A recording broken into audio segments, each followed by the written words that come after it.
close the night out right. Panel at the table in that half-dead light. Miss Robin in the middle, calling every shot, directing and producing, till the story runs hot. 1-1 from the city, badge heavy on his chest, towing that law like a wicked chain, spitting facts, no rest. Crimes after dark, we close the night out right. Tear through the lies till the wrong sounds like a fight. All of the answers buried so deep out of sight. We watch the threads unravel, we watch the threads ignite.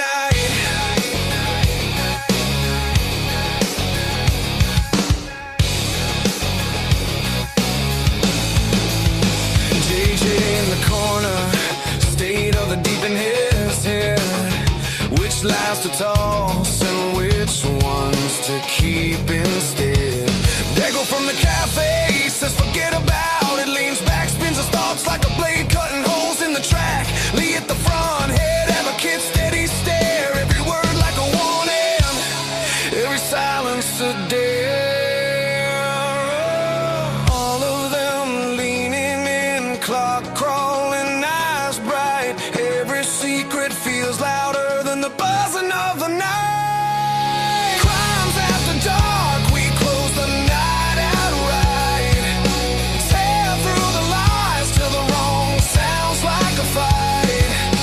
All of the answers buried so deep out of sight. We watch the threads unravel, we watch the threads ignite.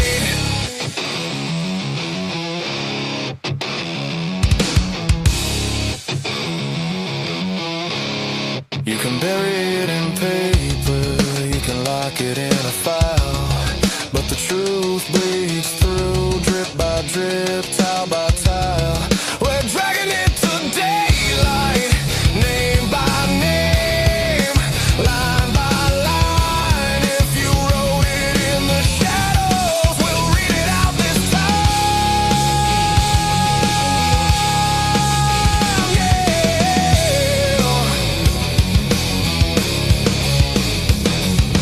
Crimes after dark, we close the night out right. Tear through the lies till the wrong sounds like a fight. All of the answers buried so deep out of sight. We watch the threads unravel, we watch the threads ignite.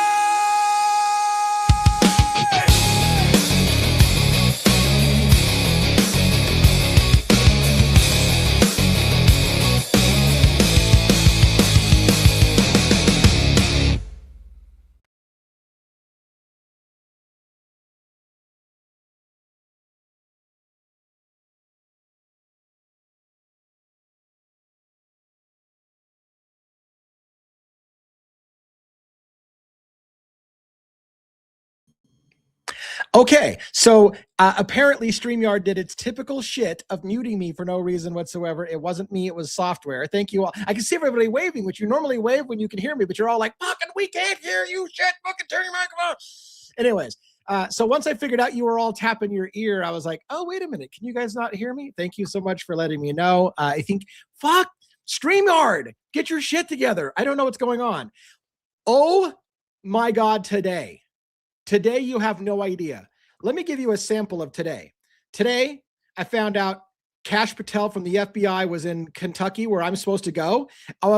However, when this show ends, I literally do not know if I'm getting in a car and driving to Kentucky or whether I'm catching a flight tomorrow. I have no idea because I had to cancel flights and I had to rebook my flights. My wife's actually trying to get the flights rebooked that we just canceled because of a whole fucking shitstorm I'm going to explain to you in a minute. Also today, I had a police officer walking through my house with a gun drawn, going through my house. That shit happened today. This day is off the fucking chain, and that's just some of it. Like, that's not even all of it. Anyways, so let's get the show started. I'll get the panelists up and I'll explain a little bit what's going on and why all the clusterfuck's going on in my life. It's a Friday night, and I'm not even drinking. I should be drinking, but no, I have to get in a car, so I can't do that. Or actually, I don't know if I'm getting in a car. Fuck it. Anyways, let's get the panelists on stage quickly. And by the way, Captain fucking 11, our nickname, Captain, my captain. He got promoted today. What a fucking amazing. Oh, I'm not far enough into the show to be dropping F-bombs. Anyways, what a great thing. I'm so proud of that guy. He's going to be on here. I can't believe he made it. If I were him, I would be like, I don't know, hookers and blow, whatever. Okay, no, I'll skip the hookers and blow. The point being is that I'd be partying, but he's here because he's that fucking dedicated. He's already had his family dinner. He's already had his award ceremony. It's sad that some of you out there in the chat still don't believe he's an officer. I could show you pictures, but we have agreed to keep his identity down, so I can't. So you guys are just going to have to all just eat it and accept that it actually is true. All right, Dago, let's get you on the stage. Let's get the rest of the panel. How you doing today? Whoa. What a day. What a day. Oh, I mean, I thought mine was bad. Dude, mine was just, I was cleaning all day, but Jesus Christ. Sounds like yours was quite a bit more interesting. It's oh my gosh, it's been a crazy day, and it's not over. I feel like I'm not even, like I said, I really don't know if I'm driving in a car tonight or whether I'm flying tomorrow, if I get to sleep in my own bed tonight or whether I'm sleeping in freaking Bozeman, Montana, or wherever the fuck I end up tonight. I have no idea what I'm doing after this show. So it'll get better tonight. that it will. So what did you do today before I get into my stories, I guess? And I did absolutely nothing on here. I cleaned my entire house. It was like 55 degrees here, so I went outside and cleaned out my garage and did some other shit. That's what I did today. I did a lot of other stuff besides this, unfortunately. But I'm here now, and always happy to be here. I also have done some shower cleaning today. So my wife and I were debating as I was trying to clean the shower because I got punished. My wife's like, you don't ever fucking clean the shower. And I'm like, okay, today is my day. By the way, I'm sore everywhere from cleaning the shower. And let me ask you something. When you've got stuff stuck to your shower glass wall, is that soap scum or skin cells? Yeah, a little bit of both. I think it's a little bit of both. I'm trying to like clean skin cells, I think, off. It's giving me the heebie-jeebies. Anyway, so soap scum and Rhonda and Lee pieces. Yeah, it's a little. Yeah, I get a little bit of like several people on the wall of my wall. Yeah, I think so. There you go. Yeah. Well, all right. Well, most of the people I think I know who's on the wall that I'm scraping off. It's probably my wife and I, and whatever guy comes over when I'm not here. I don't know. Somebody else is probably on that wall. But other than that. Yeah, who knows? Okay, so that's it for you, right? Let's bring Logan on next. Let's do it live. Hello, how are you guys? Hey. Good evening. Can you top my day? I'm just curious. No, and I'm patiently waiting for that story. I can't wait to hear it. We're ready. Same here. Yes. Yeah, definitely. Yeah. So nothing special. Did you do any lives or any shows today or anything?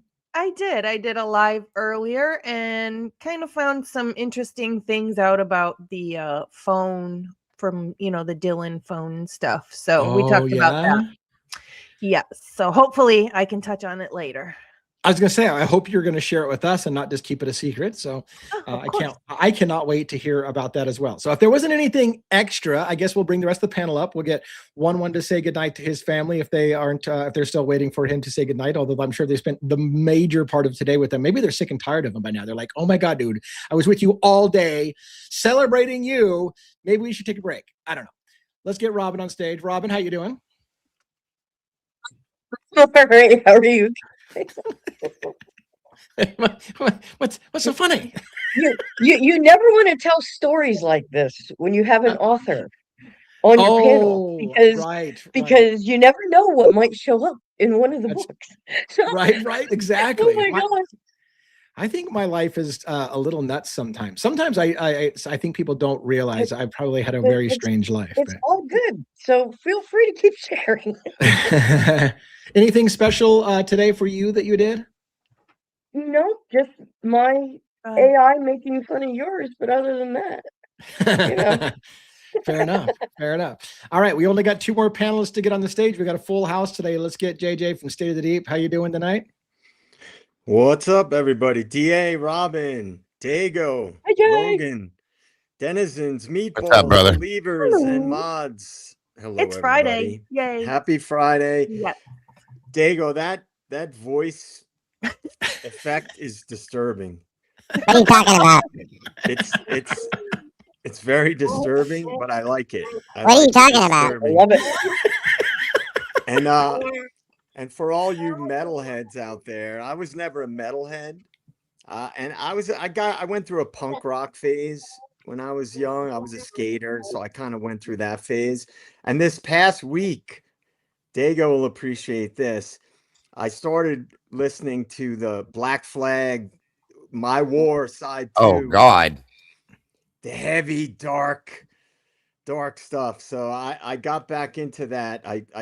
I felt this nostalgia flooding through my body. Yes. So Nice. it made me feel like a young skater again. Same thing I do. Every now and then I'll throw in the Dead Kennedys or the Circle Jerks or some of that Butthole old stuff, Surfers. or the Butthole Surfers, Sex Pistols, Yeah. and I'm like, dude, yes, let's go Yeah. skate. Knowing if I get on a skateboard, I'm going to the hospital, but it is what it is. Right. Oh yeah. Right. Good stuff.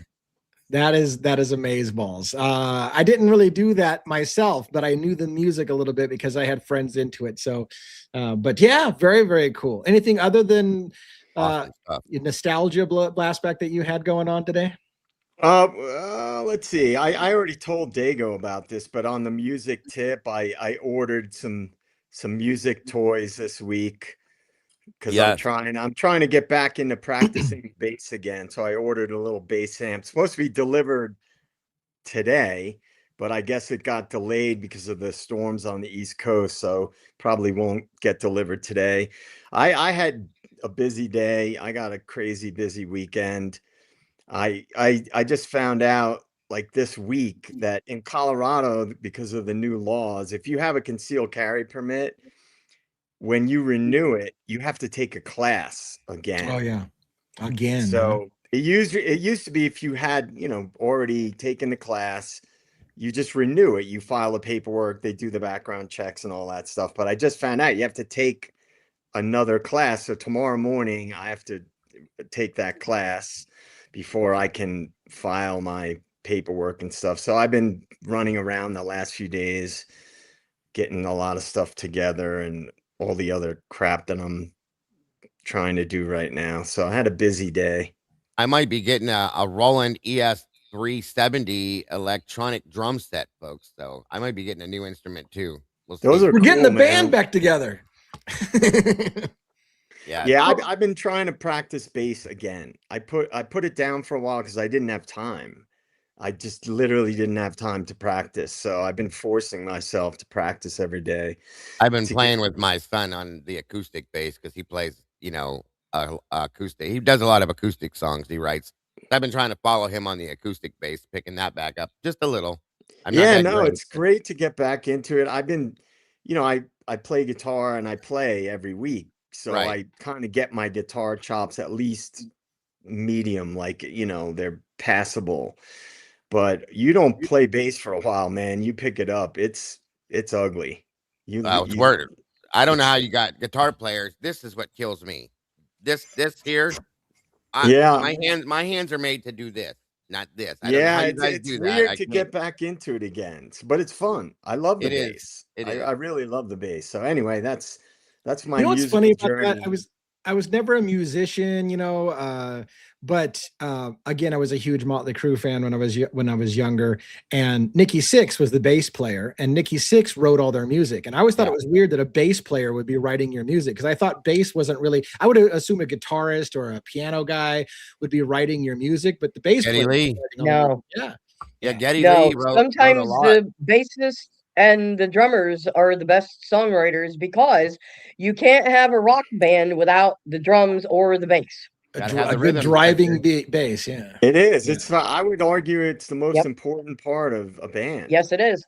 Yes, it is. I mean, and look at Geddy Lee. Geddy Lee played bass, wrote a lot of stuff for Rush. I mean, like the dude is. Yeah, Rush. I'm a huge Rush fan. It's literally one of my all-time favorite bands. So, like, definitely. you talk about Rush, dude. I still am a total Rush lunatic anyway. I never got derail things, but right. I never got terribly into Rush, but I forgot we got to get one up here. One, because his family is on the thing, and we're talking. I got into music, and all of a sudden I was like, "Oh, that's cool. Let's talk about music." But let's get one. Captain 1. What is up, sir? Evening. How is everyone? Evening, Captain. Did you do anything good today, or? Yeah, just a little something. You just lay around all day. Yeah, just a little. Just something? Some soap scum and yeah. How was the 1-1?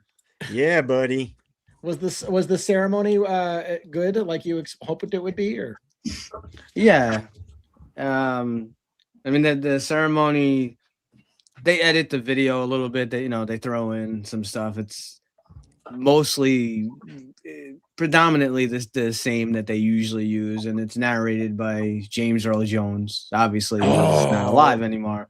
So the name, it's called Heroes. That's the name of the song that they do, Always Heroes. It's good. It's really families and friends and everyone, they really love, because they show some ceremonial type stuff, and then when the song gets like halfway in, they start showing like guys like jumping out of like helicopters and like it gets more jumping off of boats. It gets when it gets into the song a little bit, like chasing people down and things like that. Nice. Yeah, it was good. It was good, and it was nice to actually hear. It's funny because a bunch of people, other people I know, they were like, "Oh, did the mayor come there?" I'm like, "We don't want that. We don't want that fucking guy coming there." First off, he hates us, and we have this whole big thing going on about this stupid snowball fight, which it's really dumb. However, but the thing that is the big issue over this snowball thing. So there was like a large group in one of the parks, and I guess some people carried away a little bit too much. The cops were called there to kind of calm people down, and you can hear people in the background actually like, "Oh, let's get them out of here," and they're like they're like pelting the cops in the face and behind, the cops didn't, they did a good job. They didn't get into it. They might have turned around and walked towards someone here or there, but they didn't retaliate. They remained their composure, which is what we're supposed to do. Believe me, I've worked in places. There are things that are a lot worse than snow. I've worked in areas where people throw, believe it or not, piss bottles off a roof. Oh God, yeah. Eggs, all kinds of. It's insane. Not everyone. There are people who do like us and respect us, but there are those that don't. So, as the commissioner said, try not to always listen to the ones that speak the loudest. That there are people who appreciate us, and what was good is she didn't, because obviously the main point of the day is about all of us and the promotions, but she made mention not specifically the snowball fight by name, but what she said is, I do hold people who work for me to the highest standard that they're supposed to be, but with that in mind, I will always have your back. And that was in reference to the snowball fight, because there were people who wound up getting arrested. I mean, they're not going to do any time. I think it was like, and people, but it's just the point. But the point that at least that she's right. The point is at least that she's, trying to show support. So, I know that people have this mistaken belief that what's the big deal? It's a snowball, but you can hurt somebody, especially when people purposely pack them with ice and stuff like that to cause damage. So it's not just a snowball fight, and it is assault still, right? So. And to be clear, it's not a snowball fight when there's one group of people throwing snow and ice at it's not a fight, and they're just walking away. What you got, JJ? I saw that. I saw the video of that. And I have to say, the first thing that came to my mind, though, like, I tip my hat to them for not doing anything like seriously and engaging. But would have been hilarious if the cops just started laughing and just started and literally just got into a snowball fight with the people. Yeah. That would have been a great PR thing for NYPD. Yeah. It would have been hilarious. I guarantee you. Right. It would have been hilarious, and it would have been all over the news in a positive way, because they would have been like, this snowball fight breaks out and the NYPD just has fun with it, and like, yeah, I know it's a little kind, you guys have to behave a certain kind of way, but I just thought that would have been hilarious. Yeah, and I get that. Like, it would be good PR, but I've seen people then they play dirty and they soak those things in water and make those snowballs. And it also depends how they spin it. It could be a good PR movement, and there are sometimes like certain events, and like the West Indy Day parade that they have, over Labor Day weekend, which is in like central Brooklyn. You'll get like people that want to dance with the cops, and sometimes some guys they get into a little dancing and whatever, and they don't really get in trouble. But I feel with the snowball, it definitely could come across as like, they're just having fun, having fun, right? However, and then when one of the cops throws one of the snowballs and hits someone, and it hits them in the eye, and then there's a million people there taking video, and they're like, "How this isn't professional?" And then now this cop gets suspended when all he was trying to do is just engage the community. So it's like, you're right with what you're saying. Like, if the cops started laughing and just wanted to have fun, right? But it could easily turn into like a disaster too. That's the sad thing about where we're at in society, right? Yeah, because if a cop playfully threw a snowball back and hit some kid in the face, they'd be like, lawsuit. They NYPD hit my kid in the black eye. And it'd be all over the news, and exactly. All right, so I've got a story, by the way. I don't want to take anything away from you, but I got a story about an award ceremony that I was at with the whole families when you were talking about it. But let's do your monologue first. And I'll tell you done. Yeah. Right back. No, is it good to be alive in the den on a Friday? Always. Ooh. Yes, sir. Juliana, Jackson, and my beautiful wife. Love you guys. All right. The quiet comes first. Not peace, not calm. The kind of quiet that follows something wrong. The kind that settles in after doors close, after statements are signed, after everyone agrees not to ask one more question. Tonight, that silence stretches far. It stretches to a small house in Idaho where 4 lives ended in the dark. The Idaho 4 was supposed to give us answers, a suspect, a narrative, a sense that the danger had passed, but certainty was rushed, details blurred, and the silence stayed. Because silence doesn't mean nothing happened, it means something happened that no one wants to sit with for too long. And then Kentucky, a different landscape, different accents, different power structures, same unease. Then Fields, a name spoken carefully now, measured, weighed. Across from him, Sabrina Atkins. Grief, anger, a story already decided in many minds before every piece was laid on the table. In places like this, facts don't always come first. Feelings do. And there's Letcher County itself, where everyone knows the roads, the families, the histories, where power isn't abstract, it's familiar. Mickey Steins, a death that doesn't rest easily, a name that lingers longer than it should, a file that feels unfinished, and presiding over it all, Judge Kevin Mullins.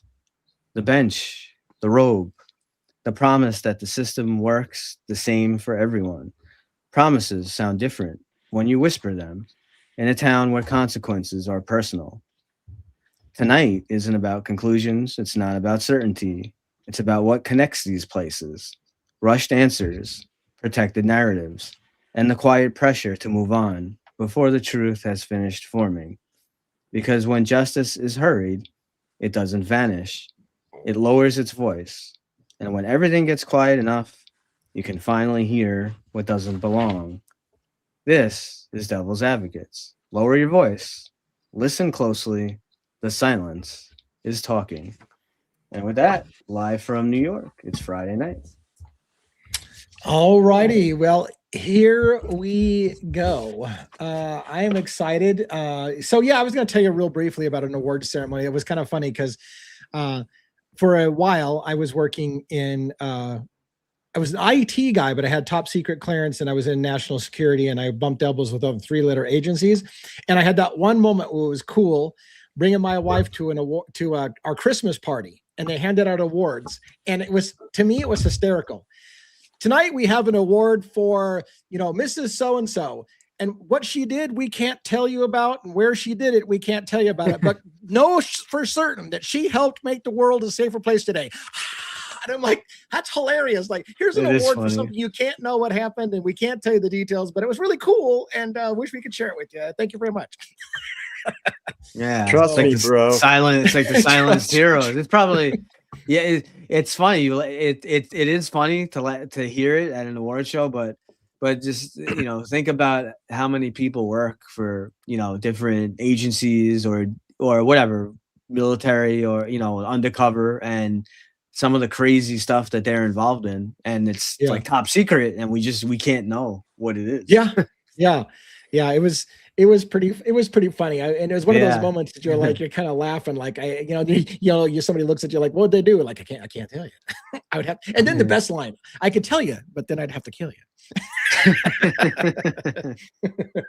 Yeah, that's a standard practice with us CIA people, I know, dude. I know. Yeah, that's why I don't ask you anything.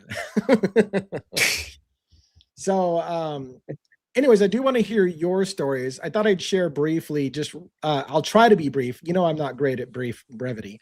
But what happened? So I spent a good portion of my day today, probably 5 hours of streaming. I haven't done that. I think it was the record today, where Jody and I from the Defense Rest read Sabrina Atkins' deposition, and I played the part of the attorney, and she played the prosecutor, if you will, giving the deposition, and she played the part of Sabrina, and we read from the transcript and kind of did it like we were on the stand, and it was really good. I really enjoyed that style where she played Sabrina's role, and we kind of went through the whole deposition.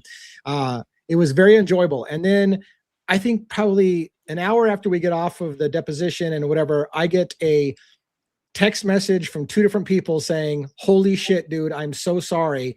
They just pushed the trial back to May. There is no trial this coming week. And they may settle out of court, and it may never go to court. And I was like, are you fucking, I know. I was fucking like, are you kidding me? So then I'm trying to remain super calm. And I said to my wife, well, fuck it. I guess can we get our plane tickets back? If not, maybe I'll save the plane tickets and use it for another thing. So she goes and she cancels the plane tickets, and I'm kind of like, my mind's like, okay, well, I guess, I just recover and do the best I can. This kind of shit happens, and I take a short nap. I get woken up to a phone call and a text. Hey, our mistake. The judge denied the request to postpone the continuance, so it's still on for next week. And now I've canceled all my fucking flights. So I have no flights. I'm like, oh my God. So, and you have no idea how hard it was to get the flights. So that's why I tell you, literally, as we sit, I'm either getting in a car and starting to drive across the country so I can get there in time for the trial, or my wife's trying to right now wait for a phone call back from the airlines to see if we can get our flights back. So there's indication we might get the same flights, but it was hard to get those flights in the first place. So I'm either in a car tonight driving across the country, or I'm leaving tomorrow morning on a jet and going there. But either way, I'm going to Kentucky with the hopes that we really are having a trial on Tuesday. Can we all really start singing at the same time? Yeah, there you go. And then get this. Oh, by the way, 2 more little quick stories, and then we can get at her.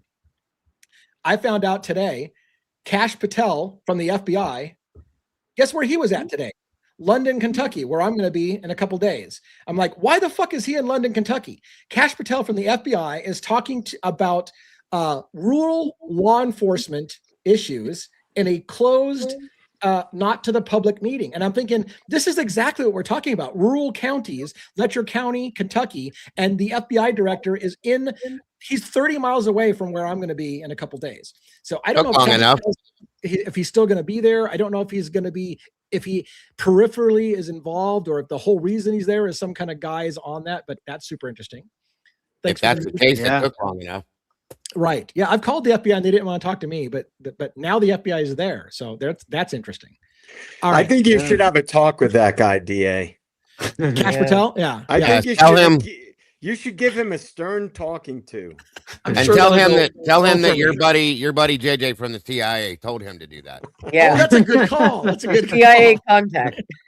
You know, the FBI and the CIA don't like to talk to each other anyway. It's all stovepiped. They don't communicate. The last story, Amanda. Thank you, Amanda. Thank you so much. The last story I will tell so that we can get back to real business is the police officer walking through my house with his gun drawn. So get this. So when I was in Seattle, yeah. So when I was, I've had a day. How does that happen? I had like a 6'3" tall fucking officer drawing a gun and walking through my house with his gun drawn. No shit, that happened. So what happened was, after my little nap, I got up. My wife was gone because she had an appointment, and I left the house.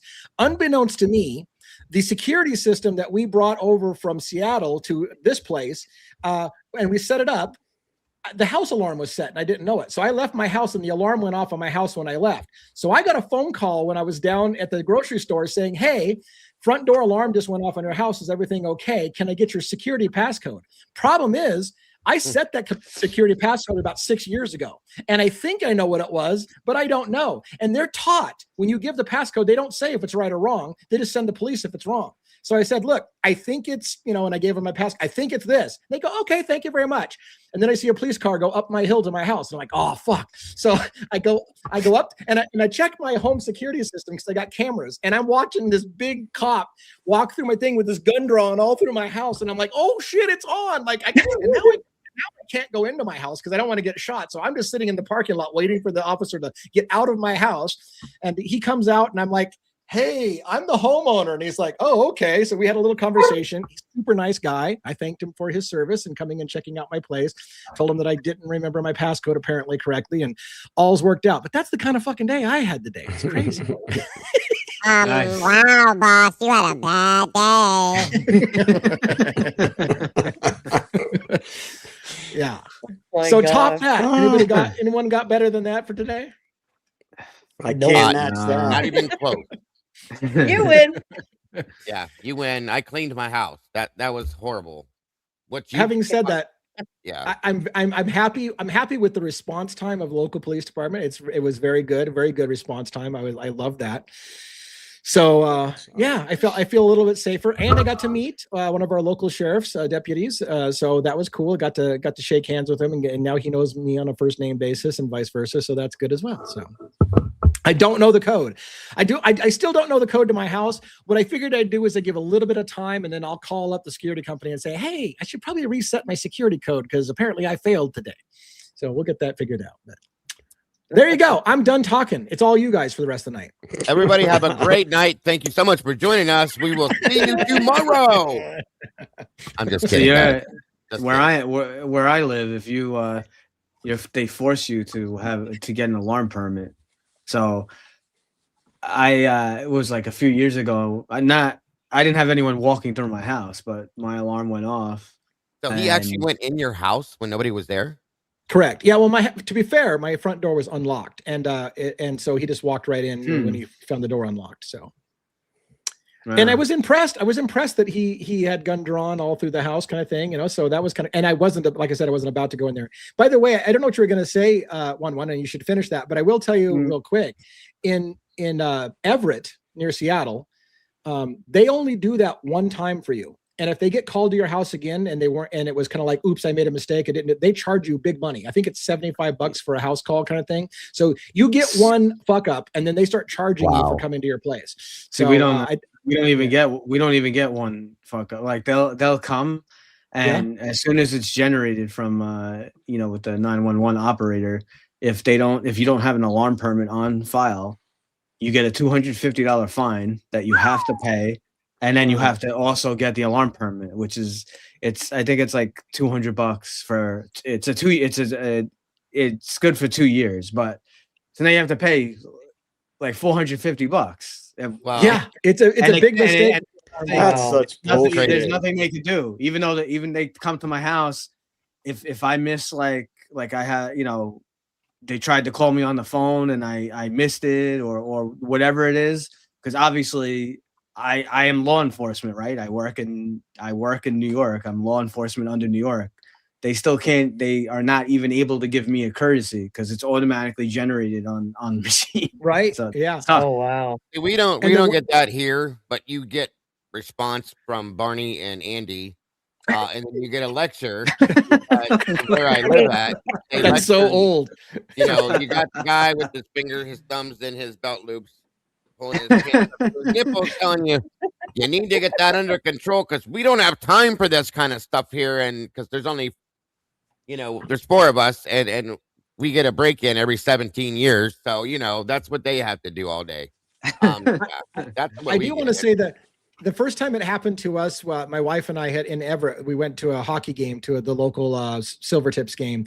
And we got an alarm go off when we were at the thing. And it was kind of cool. The officer that came to our house and checked our house, he saw the security camera and he was like, waving at us like, "Hey, I'm here at your house," and I'm like, "Oh,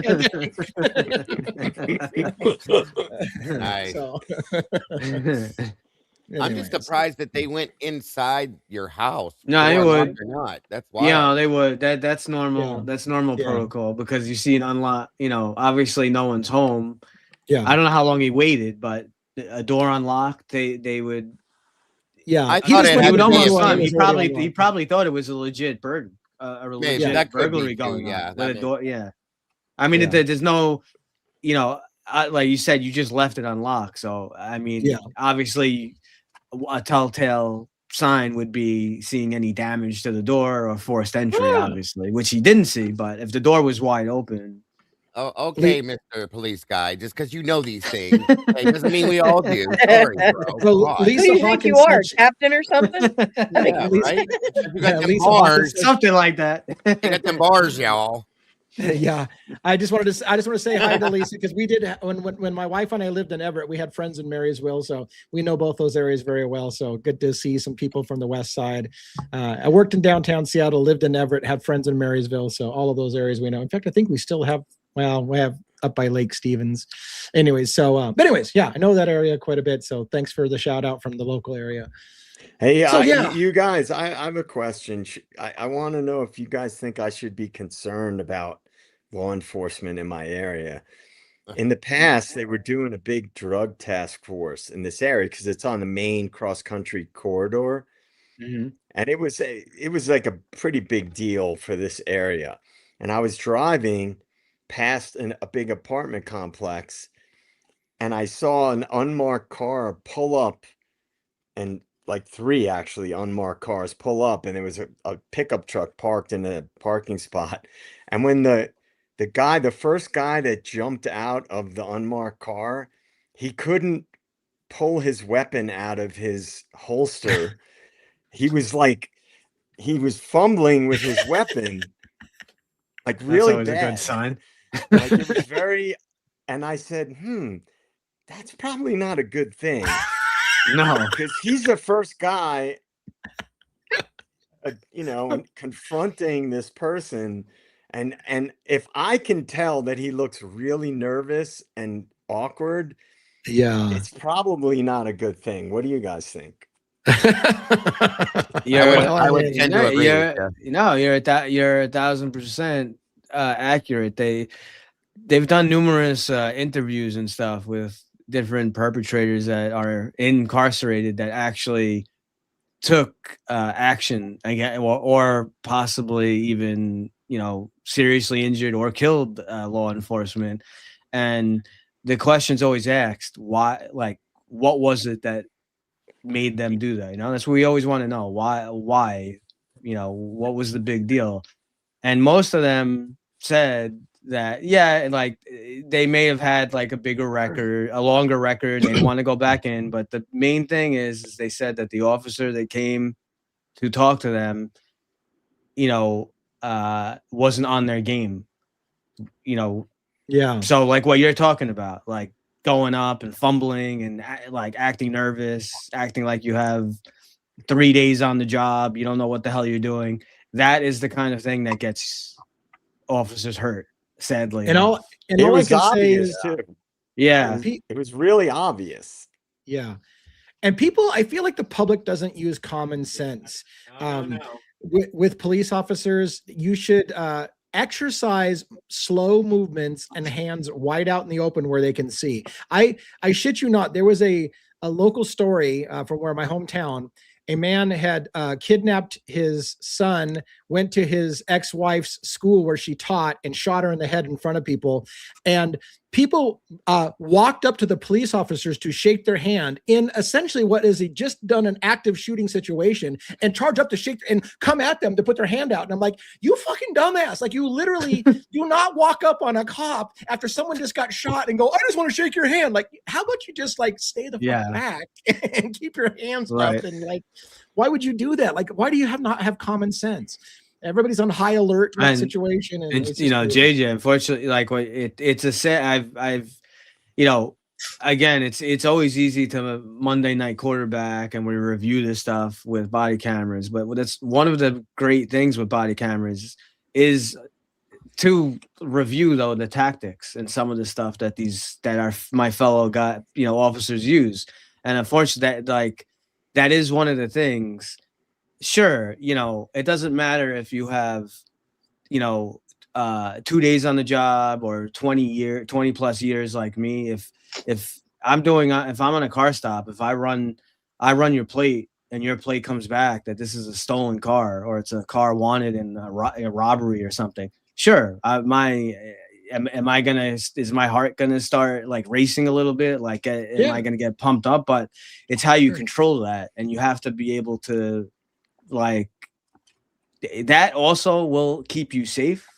The person that wants to be Rambo and thinks that that they're not going to get hurt or nothing can happen. Those are people that get hurt too. So the fear of getting hurt and the fear of something happening will keep you safe, but you have to it's a balance. You have to be able to try to act, even if you're a little scared or whatever, you have to act like you're on point, license, registration. you gotta be on point. No, like, how about license and registration? Dude, guys, not to say that I wouldn't be freaked out. Oh no, of course. I'm not saying that. I'm just saying it was so obvious just driving past. Yeah, I was like, that's not good. Especially a drug task force. I want to hear from Robin and Logan. Do either one of you have any cop stories or any crazy stories about things that are lessons learned on police? Do you guys have anything like that? I'm so boring. I've never been arrested or anything like that. So I have like 0 cop stories. Wow. How about you, Logan? Do you have any cop stories? I have a story, but I don't want to talk about it. I've been charged with a crime I didn't commit.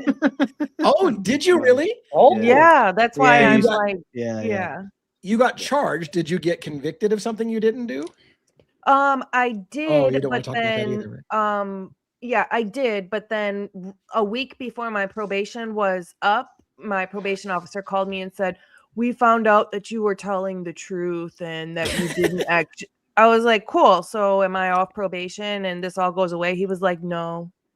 What?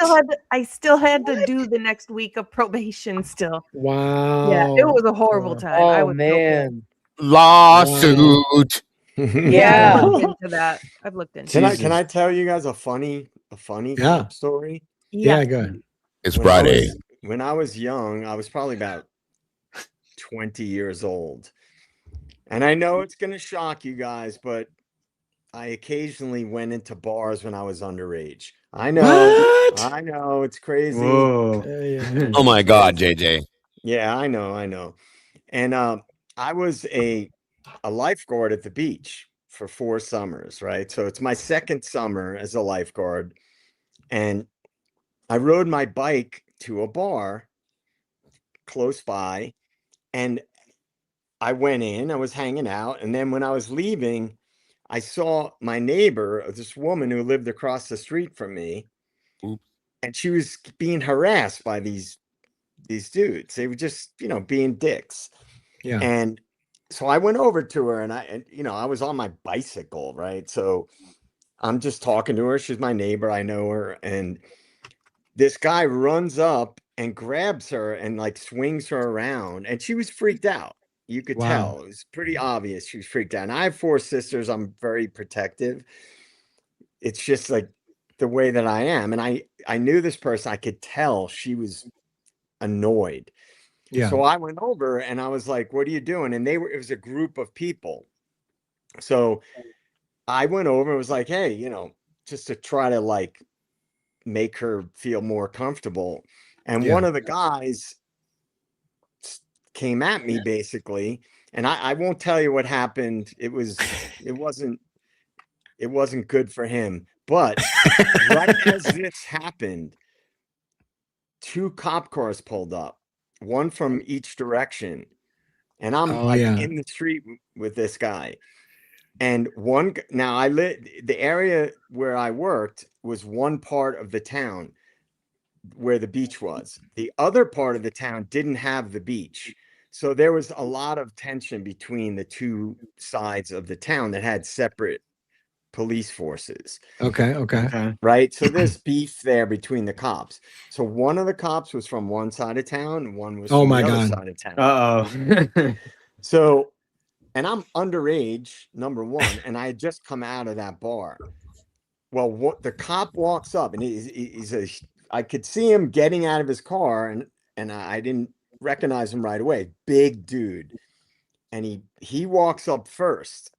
And it turns out it's a guy that I knew who used to be a lifeguard, right? And I personally knew him. And he got to me before the other guy got to me. And there was a crowd of people gathered around. And they all said, like, that other guy, and they explained to the cop what happened. That he completely, like, started a fight with me for no reason at all. And what he did, all that stuff. Yeah. Before that other cop was able to get over to us talking, he goes, all right, get out of here. And I would have been screwed because I was underage in that bar. Because after what happened was they ended up arresting the other guy. And turns out he was underage in the bar. And I was underage. Because they went into the bar and they said, do you guys know this guy? And yeah, he was in here. He was underage. I would have been in trouble for being underage in the bar. So he let me go. That guy was just like, get out of here. Because everybody in the crowd was like, yeah, this is what happened, whatever.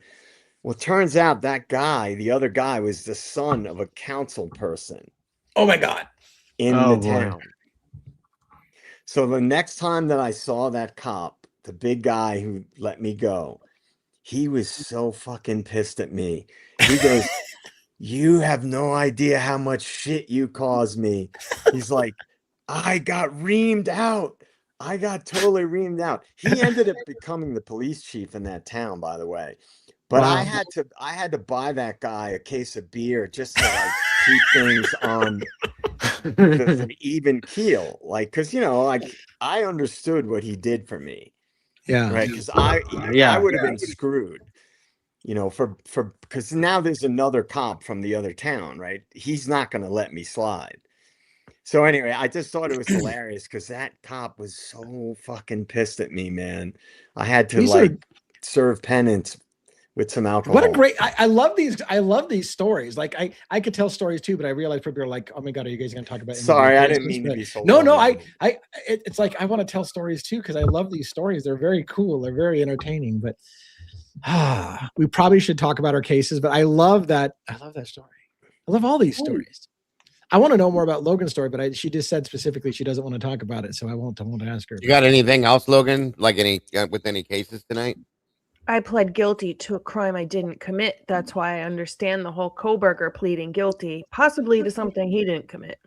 Look, but Logan, no, that can't. it can't be true. People do not plead guilty for things that they didn't do. No. So, I know, right? Yeah. Who would ever do that? right. Nope. No one does that. You couldn't Nobody. get me to plead guilty for something I didn't do, no matter what. I'd be standing up screaming from the rooftop, I didn't do this. Yeah. Yeah, I well, would it name doesn't other really work people. that way sometimes. Come on now, Logan. You had to have committed the crime. Come on. You I know know, that. right? I had to have. Jesus. Well, if you pled on. guilty, you said you did it, so didn't you? That's it. All right. So I mean, you come said on, earlier- they had your touch DNA. Right? You said earlier you did you say you have some new discussion points to think about with the whole Dylan Mortensen and phone thing? Yeah, so earlier I did my live. So I wrote down the times that Dylan was not using her phone to see what we can see or hear on the cameras at those times to see maybe what she's doing. Great And idea. almost every time, there were only 4 times she wasn't using her phone, but for each of those times, I think except for one, something pretty significant was going on each of those times. So like she stops using her phone and that's when we start hearing all the screams and the party noises. Really? Yep. That's very interesting. One of the times is from 4:32 to 5:02. Well, that's 2 minutes after the black Ford Explorer pulls up. Mm-hmm. That's Interesting. and that's exactly when Murphy his bark starts going like super crazy, and she gets back on her phone. I think it's pretty close to when Murphy finally stops barking. Now, So they when you say coincide. Murphy, are we 100% certain it's Murphy yeah. or the dog If it's behind the Yeah, house? just the dog the dog that's barking. Yeah. A dog, yeah. Yeah, I know. You No, don't it's- have a ghost. Go ahead, Lee. I know. Did you see that behind her too? Yes, I was just gonna say you don't have a ghost, Yeah. do you? Your door like open. That door and, opened and closed. I saw it. Yep. Yeah. And I saw what looked like somebody with a flashlight go by her back door. Didn't you see me go like this? Like, what the hell is going on? We're not shitting, Logan. No. literally, No, the we've door- been seeing No. activity The door behind did, you. yeah, the It door opened did and open. closed. It did. Is that an outside The door? double doors there, No, they opened. It's not an Oh. outside door. The heat could Okay. have kicked on or something. I don't know. Okay. Yeah. I don't know. Don't do that. I'm sorry, but I saw it too when they said it. I was like, I saw that too. Didn't you see me go like this? Yeah. I think it's what I just- saw that I thought was a flashlight. It was the door opening and the light light reflected off of it, made it look like a flashlight. But Get him, Bronx. Get him. oh, Got she that look at bad she's dog got gonna look at eat she's got the anything. heebie-jeebies right now. She can No, Sorry, no, but- no, there. Listen, I have a ghost. I get it. Mine's fine. It's okay. You'll be all right. Oh my Our god. ghosts how have been- creepy. our ghosts have been quiet. All right, so that's very interesting. I really find that interesting about That is comparing very much. and I'm assuming you're talking about the sounds that you hear on the 1112 King Road residence house, right? So Yep. you're comparing when you hear all the activity versus when Dylan's, and that's really interesting. So good job on that. That's neat. Very Did you have much any so. thoughts? I mean, does it indicate to you that what were you thinking about that, or do you just want to leave it for us to make our own conclusions? No, I think like it can't be a coincidence. I think so. There's one time where she's not using her phone for like an hour and there's not much going on outside, but it's when the neighbor with the dog walks by and that's when they see the front door open. So I'm wondering if maybe they're doing something at that time. Cleaning. Yeah. Cleaning. It's cleanup. Yep. Yeah. But that's of course. Oh my God! This Very case. This possible. case. That's wild. Yeah. Well, while I was looking at that, I thought about something and I was like, we can hear people talking. They even claim that you can hear a whimper and somebody fall down. Well, I think we can hear the things that are inside the house. With that being said, don't you think if Bethany was telling the truth about a firecracker that we'd surely hear it on the 1112 camera and we don't? I said that a long time ago. Like, Oh, why you didn't did? we hear it? Yeah, I just to my own community, you know what I mean? Long time ago. Like, why didn't we hear it? Yeah. In any of that audio, we don't hear Yeah. anything that sounds anything like a firecracker. So But Yep. what do you that's guys a very think good point. about the flash that you see? I saw two separate in the 1119. Yeah. So first of all, let me say real quick, my wife said she rebooked my flight, so it looks like I don't have to get in a car after the show tonight. So that's cool. That's I don't know if I have the poor exact same thing, flight. DA. Good job, Yeah. Rhonda. Nice job. But yeah, what the flash of lights? Yeah, I mean, we saw that in the video. There were two separate scenarios which you see that little flash of light. Yeah. And I think we all agreed that we thought that that audio was doctored. I don't know what Logan's take on that is. I'd be curious to know, because to me, it sounded like it was doctored audio, and just based on what we all listened to. And so if it was doctored and there was something that would cause that flash, and it for whatever reason they didn't want that to get out, it's very plausible that they edited that sound out. Yeah, that makes sense. It does. I don't know, what do you guys think about that? Which camera was it? I'm sorry. On the 1112 camera footage, there's right a across point the street from it where you see a flash of light, a small little flash on of light, 1119, right? Off the 1119 window. The right? window, yeah. The window. Yeah. Which would theoretically would reflect based on where the house is and the like little line of sight or whatever from 1122. Yeah. So Not headlights.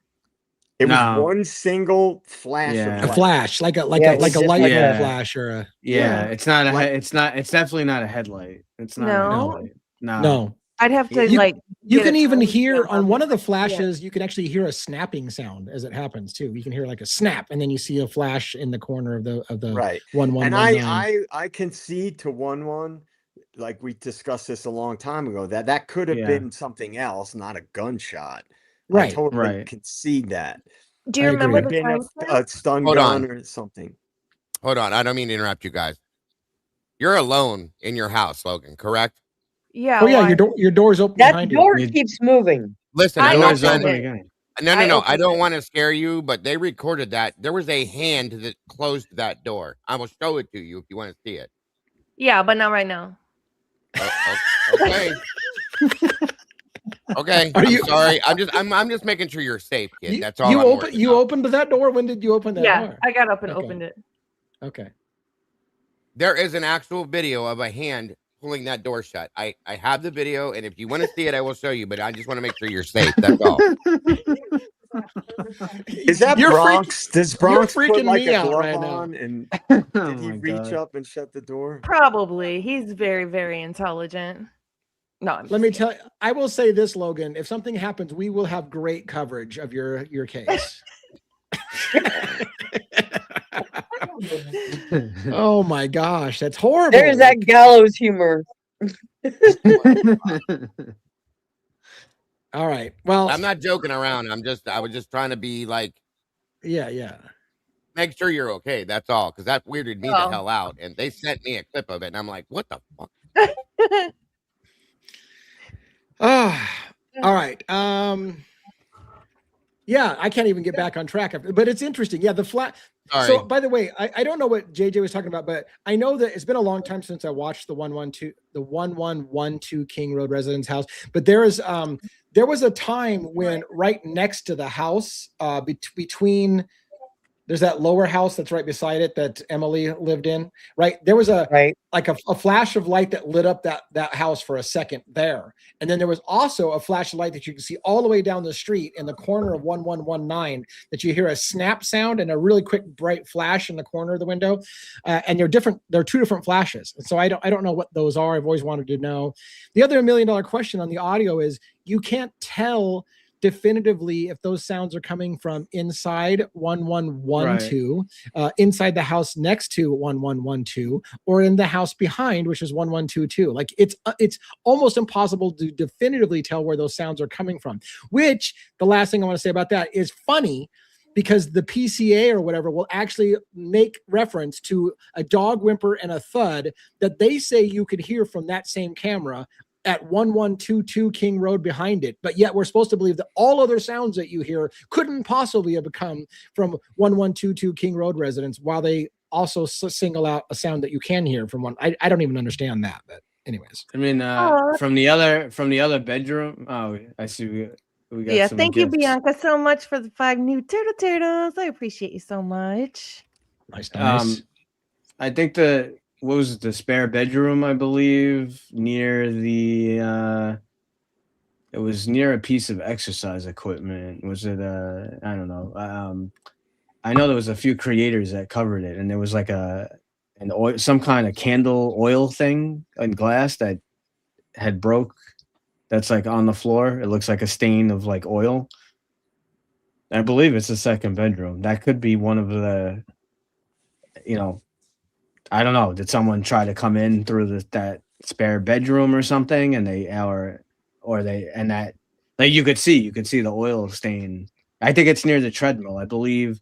I don't remember. Or I think maybe Pav or Jules, or there's a few people I think who covered that. Yeah. Yeah. Well, I only brought that up because Emily's. Yeah. I mean, I don't know. I don't know if it would make a flash, but hearing a crack, and a little flash under the door. Yeah. Yeah. Bethany Funk said she'd heard a firecracker and saw a flash under her door, right? Yeah, and it's like that's a pretty significant thing that seemed to have been completely ignored in reporting on the crime. Certainly, in one of the weirdest. Media. I have to say, one of the weirdest sounds I heard, and I pointed it out on the audio, but it's been a long time. I made a reference. I thought nobody else would get it because of my age. I said it sounded like somebody had wound one of those old box cameras and went like advancing the camera. I don't even know if anybody here is fucking old enough to know what I'm talking about. But it would have like a little wheel that you would spin that would advance the film, and you could hear the little gear. And someone says, "Well, don't you know, DA, there was actually those kind of box cameras found at the crime scene." And I'm like, "Are you fucking shitting me? Like, I didn't think that was a thing. What's going on? Why are you guys all laughing?" No, nothing. Well, I'm older than you, DA, so I think I remember the manual cameras. I heard it. I heard the sound like somebody was on the porch ratcheting one of those old cameras, and I was like, "Is that the flash? Is that the flash you see? Like, could a flash bulb have gone off? But what are you taking a picture of?" That's a good point. That's a really good point. Why do they even have those though? They are way out of the age range. Yeah, right. But they were in the house. There's a picture. There's a crime scene photo with one of those old box cameras in the house. I think Dylan collects cameras because she had multiple different versions of cameras in her bedroom. She had the old school 8mm, I think, whatever the fuck, those little things, and then she had a Polaroid. Well, isn't it fucking interesting that Dylan would be the one that had those kind of cameras? Huh. It's interesting, a whole bunch of shit that Dylan does. So yeah, absolutely. Polaroids are making their way back though. Well, she also has that one sitting on her desk. Yeah, they're that little black one. Well, someone in the chat a little bit ago mentioned that something about a Polaroid, but a cell phone flash. Cell phone flash. Yeah, for sure. By the way, thank you for the sticker real quick. Thank you for the super sticker. Appreciate that very much. I want to be able to shout that out before we go too far. Here's something that might be a little crazy, but Polaroid photos aren't traceable. Well, so see, thank you, Robin, because what I was thinking is somebody who keeps these old style cameras, if you're really an old throwback, you can develop your own film. So if you want to develop your own film, you don't even have to and so if you wanted to document something like a horrific crime scene that you want no digital evidence of, you might use an old style box camera and then develop your own film with somebody who knows photography. And then there would be no record, no digital print. You'd have the evidence of it. The instant Polaroids that I'm talking about that are making their way back, they're becoming more popular. You don't have, that would create a flash. Sure. Yeah. Yeah, and you don't have to develop it. It develops automatically, right? Right. You don't have to develop it anywhere else. You wouldn't have to take it to a pharmacy or have any of the chemicals on hand in order to develop it yourself. Yeah, it's a good point. It's already done for you. Is there ever is there a possibility in your mind that we're going to see some crime scene photos that were taken and have been kept under the dark that somebody took of that house unofficially and is going to resurface someday? I wonder. I mean, Well, it's possible. very possible. Yeah, it's definitely Probably a ways down the road. With this case, Lee, does anything, honest to God and truly anything, would anything surprise you? No, not anymore. So I've there you said go. that I a mean, million times. Nothing in this case would surprise me. no, and you know how many? That's another thing. How many of those disposable cameras did we see in those photos, too, you guys? I only saw a couple myself that I can remember, but then again, I just was. There were a few of them at least. Yeah. But I think the thing. Well, there again, everybody has flashes on their phones. Okay, so it could very well have been that too. Somebody took a picture of what did they take? It was that ratcheting sound though. That ratcheting sound that I heard, which was really weird because that was the old style box camera there, and I swear you hear that on the 1119 camera, or the 1112 camera. Sorry, but like the crack that Bethany heard, the snap or whatever, like that would have been. That's a pretty significant thing that was not really talked about too much. Yeah, right.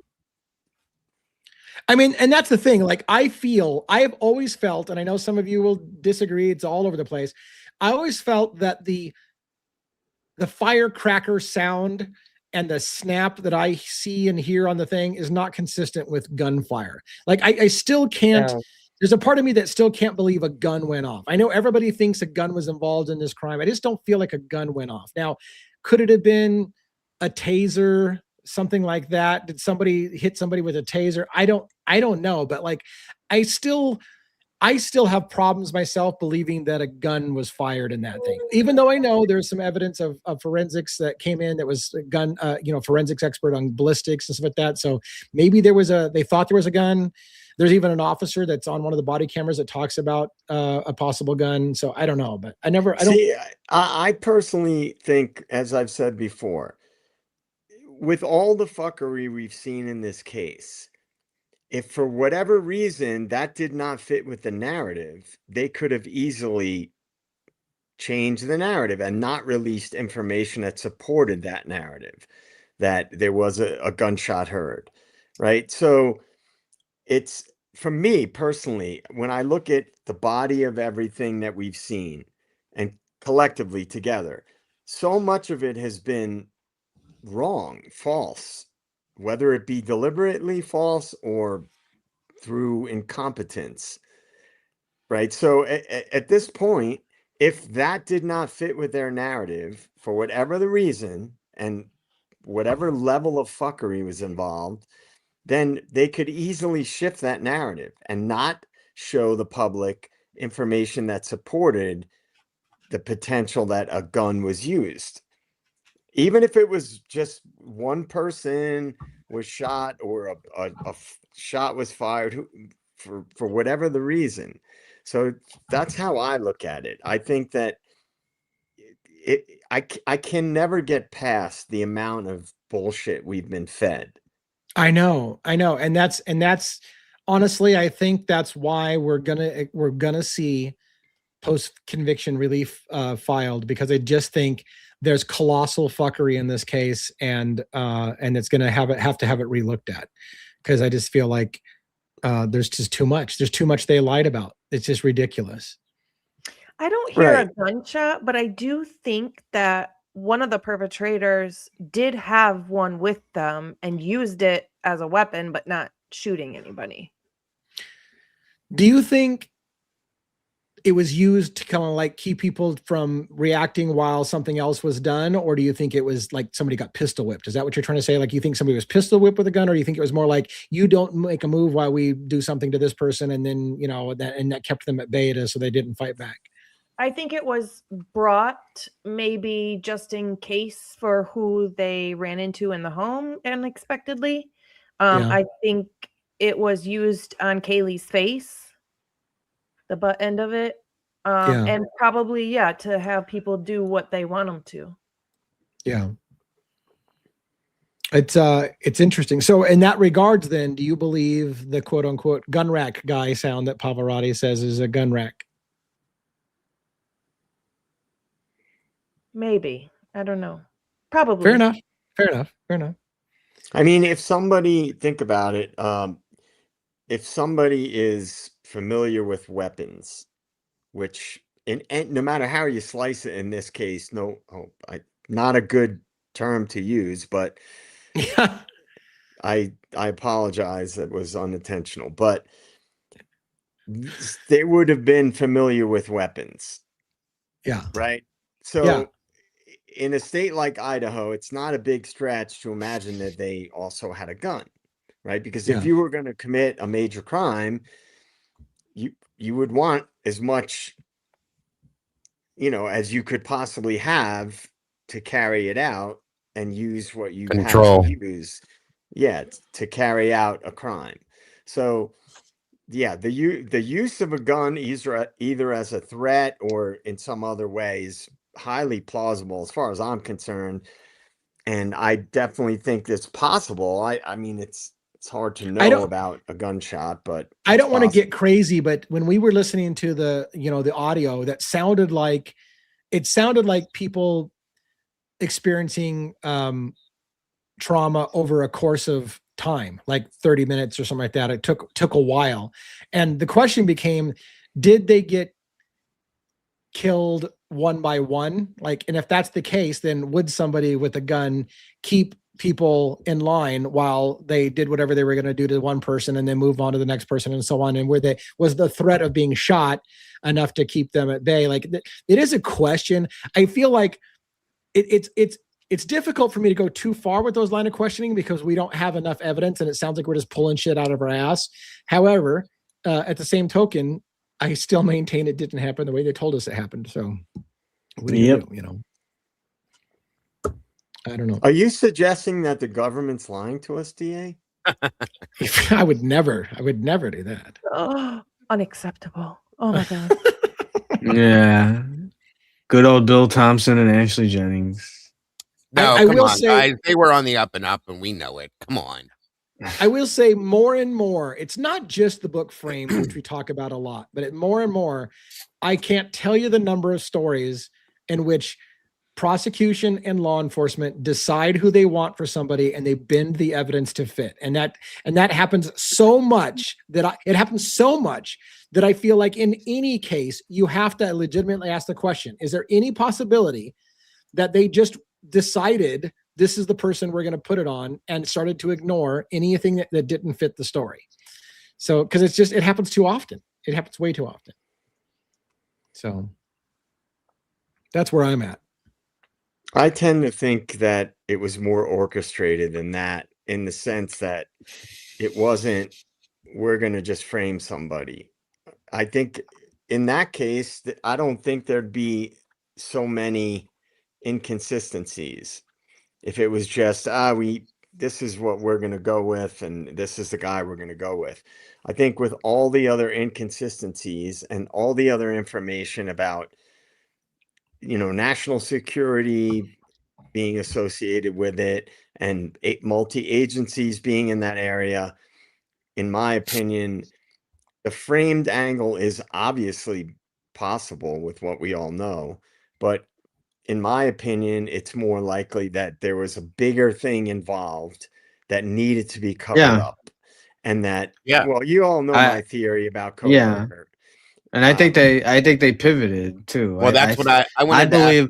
I think Kopaka was supposed to be. I more and more and stuff, stuff that we cover. No, we don't know 100%. I really almost think that Kopaka had nothing to do with anything that happened, and maybe maybe he was into drugs or not. I know he's like in his 30s and he's living in his I've heard the rumors and all the stuff.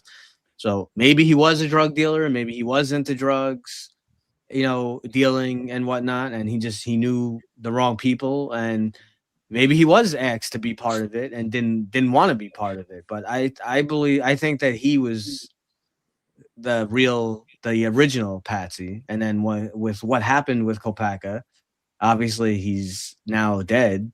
They had to pivot. They had to pivot and had to find a new person. That's what I think happened. Well, let me ask you guys then real quick, all of you, for your opinion on this.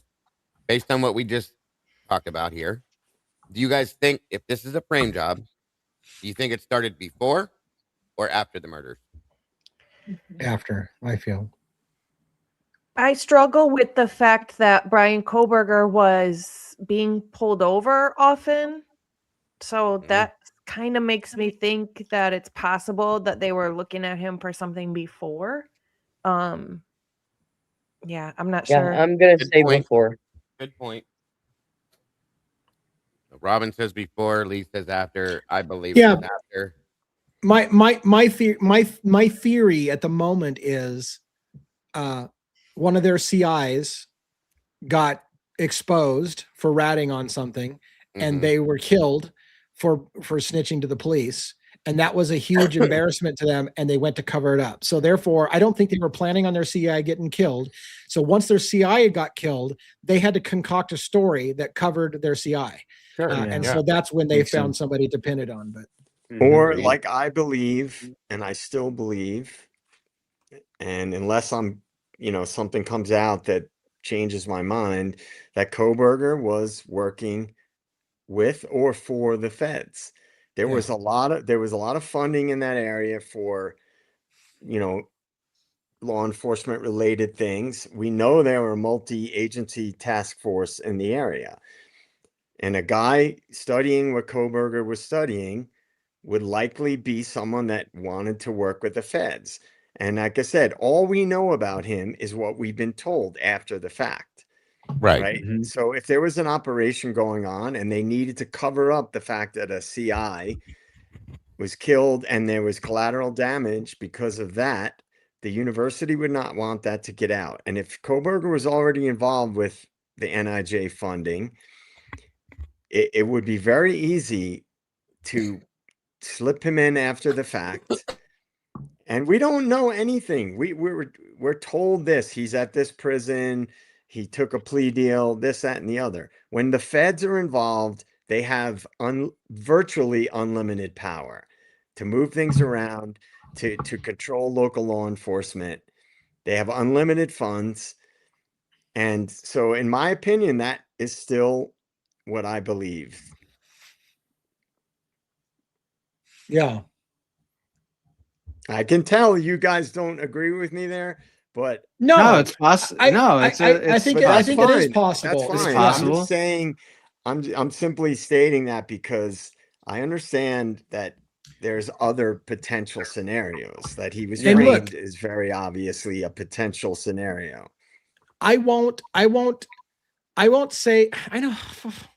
So no, I take you more seriously. I'm sitting on something and I can't talk about it. And I know that sounds fucking horrible. I'd hate to be that guy, but I'm sitting on something that gives more weight to what you say about Koberger being involved with the feds. And I can't talk about it yet because I've been sworn to some secrecy. And I know that sounds like I'm fucking making that shit up for sensationalism, but all I can say is I'm not trying to be a sensationalist. I'm saying I'm pocketing. I'm more with you than you know, because I have some new information that I'm vetting right now, because you know me, I want to make sure I'm right about it before I say it, that would indicate that Koberger could have been involved with the feds. So we'll see. Until I get it sorted out and get permission to talk about what I have, then I won't say anything more. But I'm with you. Like I'm not blowing that idea off. How come Brian Koberger, after he got arrested, how come the DNA they found on the knife sheath was never tested against him and his actual DNA?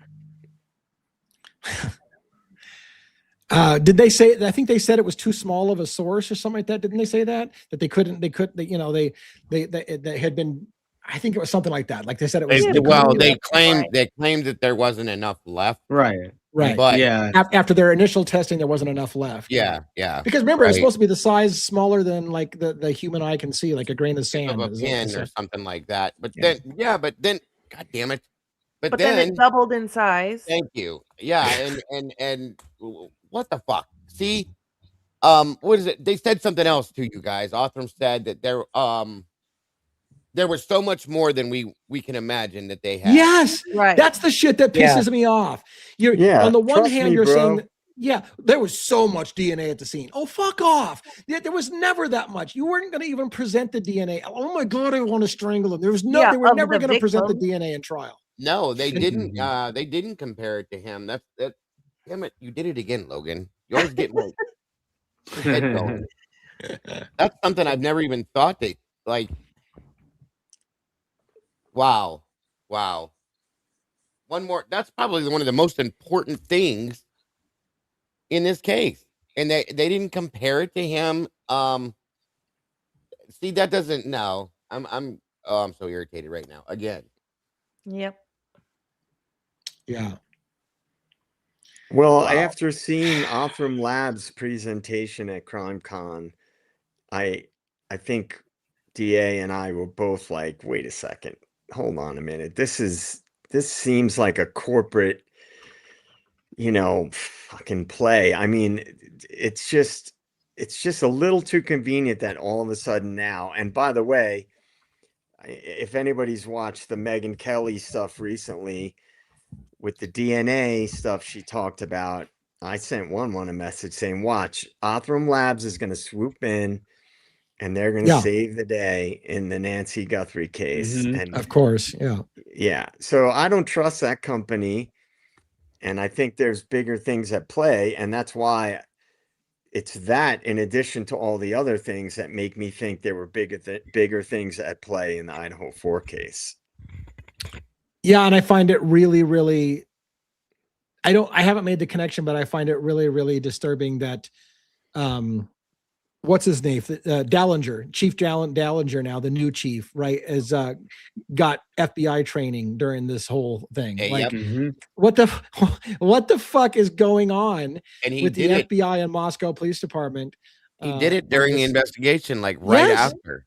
So right, like the whole thing just stinks of cover up. Like, now we're going to get the chief of police in with the FBI, and so now he can't talk about things because he's going to be protected by some sworn deal with the FBI and can't talk. Like, the whole thing is designed, I think, to keep a fucking lid on exactly what happened. And all that I can tell you is there is no reason to do that if it was an incel who just killed some people randomly. There's no reason for the level of fuckery in this case and the lies and the bullshit and the cover up if all it was a guy that just decided to randomly kill some people.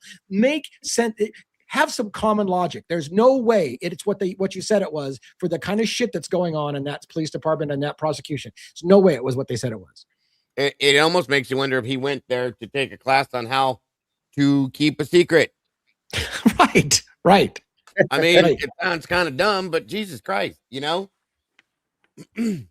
when bigger agendas are at play, that's typically what drives a lot of fucky. I do think there was a bigger agenda at play. I think this is way bigger and with everything with surveillance, the multi-billions of dollars being invested into predictive policing and domestic surveillance. And like I predicted with the Nancy Guthrie case, I think it's going to drag on until they'll keep pushing the narratives surveillance related, and I believe it might not happen right away because the power structure does things long term. They're going to try to keep pushing this DNA stuff, and they want a database of DNA among citizens. So get everybody to register for the DNA database that the feds have, because you're doing your duty as a good citizen, and allow us to track everything you do and allow us to, surveil everyone all the time. And this is what I talk about when I say the bigger picture of things. And it's not, in my opinion, disconnected from any kind of high profile case. Yeah. This case, man. I don't know. And it ain't over yet. It's not. And I feel like I really feel like Othram Labs was designed to explode onto the scene with this case. And it begins to make you wonder how much of this whole thing was orchestrated so that Othram could be established as the new crime fighting tool that everybody must have, and is going to solve crimes in real time. And because you've got Idaho 4, they've been involved now with the Long Island serial killer case. Right. Now you've got them coming in to save the day with Nancy Guthrie, supposedly. Right. And cold cases like JonBenet Ramsey and Right, JonBenet Ramsey. Every high profile case is coming out. all of a sudden, Othram Othram's Labs all is over it. there. Yeah. Yeah. And when we talked to Glitch DNA, when she was on our show last week, she said, I even asked her, like blatantly, I said, what are your thoughts on the fact that Othram once again has been introduced in this? She said it worries her. Absolutely, it worries her. And yeah, it does. It truly does, because they're being introduced into almost every investigation that is more than a corner store robbery. That's kind of creepy to me, folks. It truly is, and I'm gonna say it now. The more cases, because we're gonna cover more cases, you guys. We all are. Okay, down the road, the more we see, if they keep popping up in these cases, we have a problem. Truly, we have a problem. I think so. Yeah, but who's going to be able to prove that it was all orchestrated? That's the thing. Yeah. Well, who can prove? Yeah, who can prove anything? Have you, if you guys have seen recently some of the CIA documents that have been declassified, you would not be able to sleep at night. There's some recent ones that have come out. I don't know if anybody has. That's why I don't want to see them, JJ, because that's it's true. It's real. It scares the shit out of me. Yeah, JJ, I mean, have you confirmed that you're going to CrimeCon this year in Vegas or not? I was planning on it. I mean, I haven't booked anything yet, but I've been waiting to see, how things play out and see I'm who's super going curious. Right. You and I, we met at CrimeCon and we both said, holy shit. Like CrimeCon seems to be a big promotional vehicle for Othram Labs. They had the largest booth on the floor of the vendor area. They were featured majorly prominently at that thing. People talked about Othram and dropped their names a bunch of times. I'm curious what this year's CrimeCon is going to look like. Is it going to be another swinging off the schlong of Othram Labs this year? Well, at this point, it's starting to look like it's going to start to be called OthramCon, to be honest with you. I can guarantee you that they will play even bigger role in this year's CrimeCon. Yeah. And when we looked into the investors in CrimeCon, the interesting thing is that the largest investor in Othram, I'm sorry, in Othram was GigaFund, which is the company that funds all of Elon Musk's projects. Well, we also know that Elon Musk has major contracts with US intelligence and the government, right? Now, some people might say, oh, well, that doesn't mean anything. It's just they're just an investment firm. Right. Understood. But a lot of times there are such a thing as front companies that exist that are harder to trace where the original funding is coming from, right? This has been going on forever. So the way that I think, I don't trust anything when anything related to US intelligence is connected to it in any way, shape, or form. And it's hard to prove this stuff because they're very good at hiding money. I mean, what is the whole Epstein thing about? He was good at moving money around and making deals and backroom deals with people, really powerful people. So I don't trust it. And when I saw that at CrimeCon with you, DA, what did we say immediately out of the gate? Yeah. I mean, this seems like an investor pitch. Yeah, the first thing you and I did on a break is go out there and find out who funds Othram. I said, I want to know who invests in Othram Labs. And we both went out and immediately, like, we were that convinced this was a promotional vehicle for Othram. We were like, who the fuck's invested in Othram Labs? Yeah. So are you going to CrimeCon, Lee? I am going to CrimeCon. Yeah, okay. Rhonda and I have tickets. Yeah. Well, then both of you, if you end up going, watch what happens with the Nancy Guthrie case and Othram. And from that point forward, watch what happens at CrimeCon and go from there, because that'll give you your answer, in my opinion, right there. And we know if it blows up even bigger than it already has, and they relate we have Savannah Guthrie's name on this now. Okay. First we had the Miss Stacey Chapin, the biggest murder that's happened in how long in the United States. Now we're gonna have Savannah Guthrie's name across the label on this.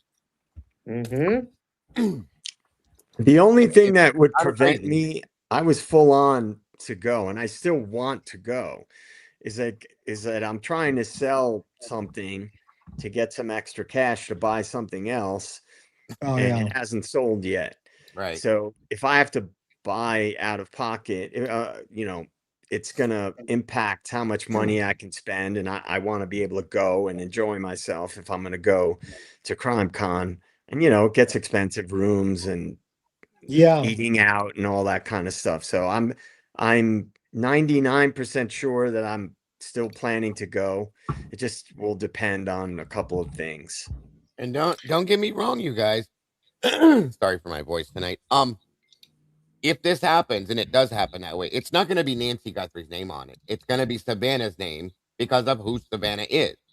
That will be what the hightail is for the company itself. And I didn't even think about that till just right now when you guys are talking about it. That would be insane. Just I mean, never underestimate the level of fuckery that the big banks are capable of. And it's no level of society or human existence is not touched by those people in some way, shape, or form. Yeah. All right. So what else? We got about 30 minutes left. It looks like I'm going to be packing and heading on my flight tomorrow as normal. But I will have to get myself moving in that direction. What else do you guys want to talk about in the last 30 minutes? You guys got anything special that you were hoping we would touch on? Was there some kind of arrest in Guthrie case or something? Yeah, I saw there was something. There was a DUI outside their house or something. Yeah. Okay. There was a guy that went back and forth in front of the house. I don't know. And what was did we get any? I mean, I know it was, what was it, like 2 nights ago? I know Lana, I think, was covering it, and JLR or whatever. Did we get an answer about the huge like FBI rush or whatever that went to Savannah's house? There was like a huge like rush. Savannah's house, or I thought it was Savannah's house. Not that I know of. No, it went to Nancy's house. Oh, maybe Nancy's house. Yeah, I'm sorry. Yeah, Nancy's house. There was a guy that was pulled over and got, I think, was it a DUI or something like that? Yeah, DUI. And he had a phone of the story that I got from that was he had a picture of Nancy on his phone. Okay. And that he said he was in that area because, and I can't verify this, just what we heard through here, that he was in that area because he said he saw her. He thought he saw her. And he was in that area to make sure that that's who he saw. So he either had I don't know if he had a photograph that he took or a photograph that he pulled off of like the internet on his phone of her. So they detained him, questioned him, did a or not the breathalyzer thing, but the whatever you do that one. What's that called when you test somebody to see if they've been drinking? Sobriety test. Yeah, sobriety test. There we go. Yes. Ding, ding, ding. Yeah. Anyway, that test on him, and I don't know what happened after that. That's all I got from that one. But what about the one? What about the thing from two nights ago? There was no further info though on that. The people that went to Nancy's house, I know it was like they said like the FBI or whoever, like they like swarmed and they made like a whole big thing. Well, they didn't swarm. There was just a few vehicles. One pulled in the garage closed. There were some people inside that they believed that the people in the black SUVs were FBI and the people in the white SUVs were Stevens County. But Comcast was there for the entire day doing something. I think they were it's almost like a lot of us think they were putting a security system in for some reason. What the hell else was there with that? And somebody said they thought the state's attorney might have been there as well. So, right. Sure. Right. They said the prosecutor or something was there. Yeah. Did anybody else follow up on any of that or see any of that? Logan or Robin or anybody? No, I did not. No, I didn't either. I didn't get to do anything today, so I didn't get to see a lot of that. So, that's all I can tell you, bud. And then on the I didn't see all. I know she's got Candace Owens has like 3 episodes out on this Erica thing. I saw the first one. I got to catch up on the other 2, but Yeah, I saw a little bit it's of the first one. It's insane. Some of the stuff, like she made a big deal that Erica. I was telling Lee and Robin and Amanda.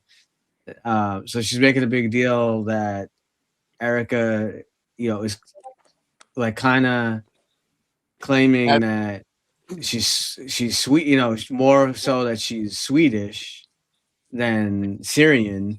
He made that point, yeah. But the relative that she was living with was not Swedish. It was the other relative that her other parent that wasn't with her, which is odd. So think about it. Like if you grow up with a single parent, like you grow up, your mom is raising you alone, and your mother is a certain nationality, you would think that you would like you would assimilate yourself with that nationality more so, I would think, than the other parent that hasn't lived with you. So it's just like another inconsistency. And she was making a point in that first episode, like there's all these like different documents that even have Erica's like her parents had gotten divorced, but even their like the wedding date is on like 5 different documents, has different dates. Her Erica's birthday is like different on like 3 different days, and it's like this is like one small little thread. She wasn't even getting into like, I didn't see episode 2 or 3 yet. So she made a big deal about the fact that Erica had no experience running any kind of anything, that had no background experience, but now she's in charge of this big corporation thing now and blah, blah, blah, blah. She went into a lot of that stuff too, and she's very irritated about it, you can tell. So there's a lot to it. And she got into today a lot about, the most interesting part that I found was that she was talking about how Erica was claiming, oh, I don't date. I just, I don't drink. I don't really, I don't really go on dates. And meanwhile, she had a boyfriend, like a different boyfriend through every single period of the times that she swore she was just single, and she was, praying every night. She was basically picking on every little thing that Erica has said that's not accurate. Oh, that's what Candace does. That's exactly what Candace does. Yeah, that's what she will do. So yeah. And so, I think wasn't it brought up that she was dating somebody already, like not too long after Charlie was killed? There were rumors. I don't remember if it was confirmed, but there was like suspicions about that. But so many. See, what Candace does, like her or not, is she will focus on things that most people wouldn't even think too much about. Right. Because one of Candace's big things is the little lies. Because she always says when people lie about things that are little, that they don't have to lie about, then she focuses on that. And then she connects all the different things that they lie about, the little things. And that's what she's doing right now. Yeah. She's focusing on her background, the things that she has said. She's played a bunch of videos. I thought the first episode was interesting, where she read like that whole long comment where it was basically someone giving their opinion that kind of correlated some of Erica's behavior to like a sociopath. I thought that was very interesting. It's just an opinion, but it was just very interesting. Well, the person that was speaking about that, she was saying psychopath. Psychopath, right? The one thing that annoys me about that is like a psychopath is the term psychopath is a criminology term, right? And it implies a violent criminal. Yeah. A sociopath could be a non-violent criminal, like a CEO or a person that commits crimes or has no remorse or whatever. So like the term psychopath is pretty well established to mean a violent criminal, like a serial killer or whatever. So I agree with a lot of what the person was saying. They just should have used the term sociopath. Right. And I'm gonna don't go there. I'm gonna bite my tongue about trying to correct people on using the right terms because I'm not even going back there. Like I was like, fuck you, I'm not gonna try to explain to you the real meaning of a word anymore because apparently people just don't want to hear what the actual words are supposed to mean. But does Bronx have to go potty, Logan? Like you? Yeah. I was. Your dog is like really like. Oh, I need to go out. Should we wrap up so that we can? So sensitive. So I apologize. He's really sensitive. No, it's very cute, and I don't know whether when you gotta go, you gotta go. Yeah. I'm on a schedule, bitch. I gotta go. I think it's a pretty good time to wrap up, and if we want to let Logan go first, if you want, do you want to jet out, or are you going to try to? Okay. That would be good. Then I can take. Let's do a wrap up. Let's Logan close first, and then we'll. That's going to make a weird thing on my pattern. We're going to go Logan, Robin, 1 Dago, JJ. Does that make sense? I'm going to do it that way. All right, Logan. Sure. Let's let you say goodnight so you can get the dog out if you need to. Thank you, everybody, for tuning in tonight. We appreciate everybody who shows up for us. Congratulations again, 1-1. We are so very proud of you. Thank you to the mod. Thank you. Thank you to Bianca for the gifted and the super chats. Welcome to our new turtles. And do something nice for yourself today. Be kind, but more importantly, be kind to your animals. Bye, guys. Thank you. All right, bye, and thank you very much. I know that the chat's very concerned about your house. I hope that you, when you're not looking concerned, really don't need to be concerned because we're all like the whole chat is like, oh my God, somebody call somebody for Logan because she apparently has no fucking self-conscious awareness of what's going on. Anyways, hope you're okay. You got a big dog, so hopefully Bronx will take care of you and all is well. For sure. All right, let's go. Good night, Logan. Good night. What's up? Good night. Well, thanks so much for coming out, everyone. Make sure you like the video, subscribe to the channel, all kinds of good stuff coming your way. DA's getting on a jet plane. Yeah. I won't try to sing any more than that with the voice still just trying to come back. But anyway, so glad that's all going to get straightened out. So yeah, this week is going to be pretty interesting. So you're not going to want to miss that. And, throughout the whole community, we appreciate you, whether you're on the replay cruise or you're here live with us. And, hope everyone has a wonderful evening. And yes, 1-1, congratulations yet again. Just super proud of you and very honored that we have someone of your caliber sitting on our panel. So we're very fortunate to have you with us. So congrats to you, sir. Thank you. All right. Very, very good. By the way, I don't know how you guys feel about this, but I don't think you can just go to a jail and say, hey, I want to see if somebody will talk to me. Like you have to be on their approved list to see, right? And look, even Dago's nodding. Yes. So here's the deal. I've been told there are people incarcerated in Kentucky that want to talk to me. And I made that comment. I can't just walk in and talk to somebody. And they said, that's okay. We're making phone calls and they're going to put you on the approved list. Is it safe for me to go to a jail and start talking to people that want to talk from within jail? But we'll see. That may be an interesting trip. We'll see if I come back from it. You guys got my back, right? Sure. Yep. I was just gonna say, if we see you just sitting in some jail, we're gonna be like, right.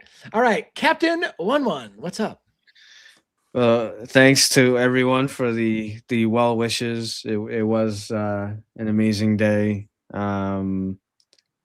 There's not too many moments, that occur like this. So, as we've gone over before, there's a lot involved with the exam and waiting for the results, and when you finally get the actual spot, it is an overwhelming feeling. So I'm grateful that I was able to share it with some of you, and I appreciate all of you in the chat, and then of course the panel, and giving me the well wishes. So, but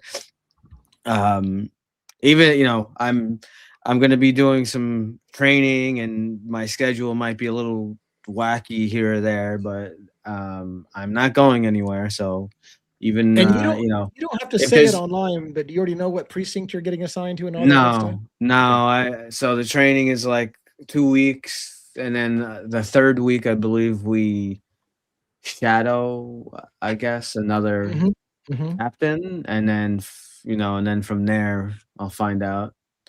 Cool.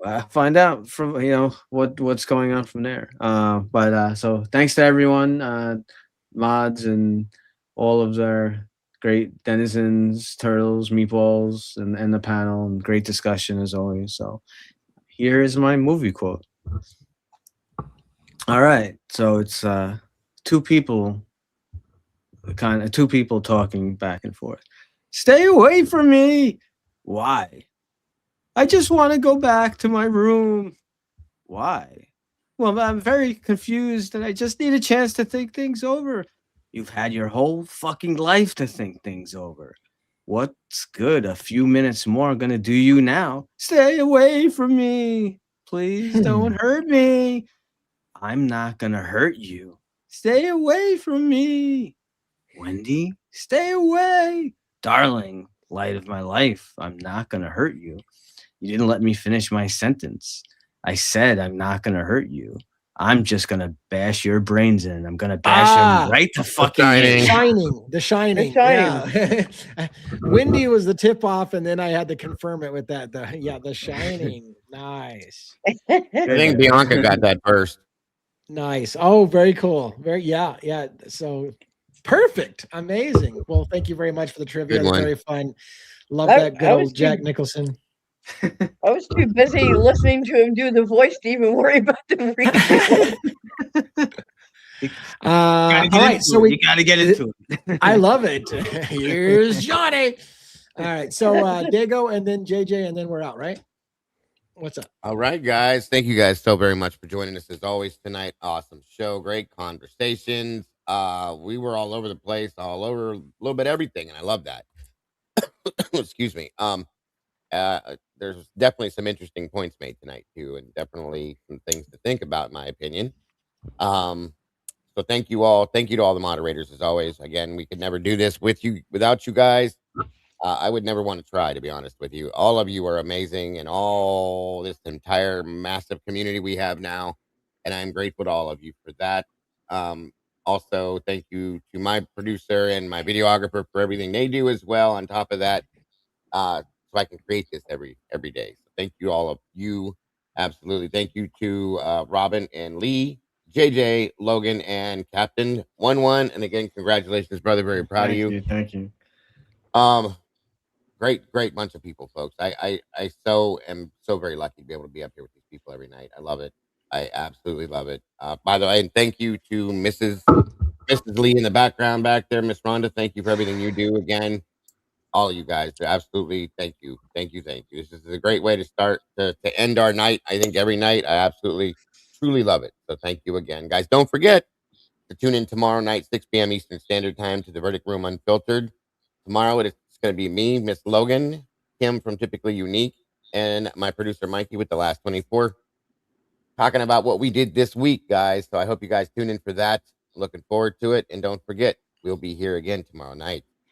Looking forward to that as well. See you then, guys. Have a great night. Love to all of you. All right. And I'm not 100% sure if I will make tomorrow night or not, because again, I didn't know if I was driving or flying. If I was driving, I was going to find a hotel so I can be on the show. But if I'm flying and I'm in an airport, I might be able to get, so who knows? Whether I'm here tomorrow night for the show or not is going to be hit or miss. All right, JJ, what's up? All right. Thank you to the advocates, the meatballs, the denizens, the believers, and on all the great mods. And once again, 11, man, congratulations, brother. Thank you. That's I mean, I can't say it enough. That's a huge achievement. Yeah. And yeah, it's badass, man. I'm really happy for you, man. Thank you. And yeah, man, another great night. Some fun meandering and discussions. I like when we go off a little bit off the rails, just a little bit's okay. Yeah. And it was fun. So I thank you guys for that, indulging me a little bit. And I'll be back tomorrow night. We'll see you all soon. Thanks Awesome. again, everybody. All righty. And as for me, I'm still figuring out my itinerary and seeing if I got the same flight numbers and the same car confirmation and all that stuff. And I've got interviews being set up, and I don't even know. I got people working on the backside setting up interviews for me, and on the scene location stuff, and maybe jail visits, and maybe I'll be in jail. I don't know. I have really no idea. I've already had, like I said, one cop going through my house with a gun today. Let's see if we can avoid that when I'm out of town. But anyways, it's an adventure in my life. Thanks for coming. If you didn't catch it today and you're all interested in the case that I'm going to go boots on the ground for, again, Sabrina Atkins, if you're interested in that case, there was a 4.5-hour stream where I and Defense Rests Jody from Australia read through the deposition of Sabrina Atkins and did it narration style. I think you can watch that on the replay if you're interested. I know that's a long time, but if you want us to stick it on some headphones and listen to it, there's some really good conversation in there and some really good facts. If not, I'll be doing daily updates from the courtroom, assuming I can get in and all those things. And yeah, Amanda said, if you'd like to help me with expenses, I do have a GoFundMe in there, and that's it there as well. So thank you very much for everything you guys do. Let's do this again, hopefully tomorrow night. Hopefully I'll be here for my own show. If not, do it without me. Do it live. Talk to you guys later. Have a great night, everybody. Good night, guys. Good night, everybody.